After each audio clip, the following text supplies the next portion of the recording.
Nous sommes le 10 décembre, au cœur de la manifestation contre le projet de réforme des retraites. Je suis avec Lucie. Lucie, tu es gazière. Je suis également avec Nadia, électricienne. Bonjour Lucie. Bonjour.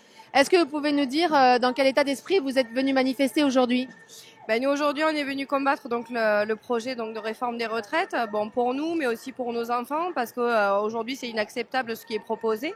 La réforme par points n'est juste pas entendable et on ne peut accepter cette régression sociale générale en fait.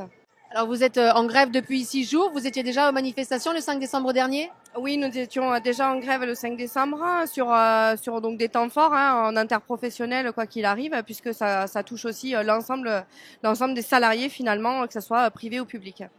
Nadia, vous aussi, vous étiez déjà en grève le 5, vous étiez déjà en manifestation? Oui, évidemment. J'entendais parler d'état d'esprit. C'est un état d'esprit qui est absolument déterminé. On est complètement engagé pleinement dans cette grève depuis le 5 décembre. Tous les électriciens, notamment les thermiciens que je représente, avec des baisses de charges en cours sur un certain nombre de sites, des piquets de grève, des distributions de tracts, des filtrages de sites. Donc on est absolument déterminé à faire reculer le gouvernement, ce projet de réforme qu'on considère absolument injuste et inégalitaire. Alors qu'est-ce que vous répondez au gouvernement qui dit mais ce projet de réforme, il va favoriser les femmes?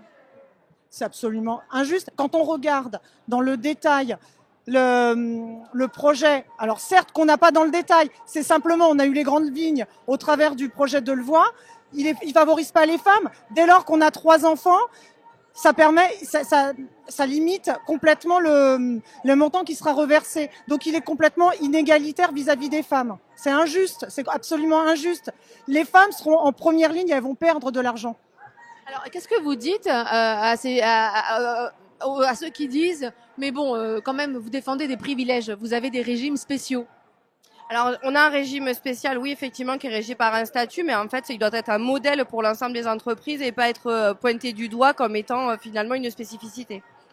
Mais il y a beaucoup de gens qui sont dans la galère et qui disent on nous prend en otage, on nous met devant le fait accompli. Nous, dans nos métiers, on a aussi pas mal de pénibilité et on n'a pas de régime spécial.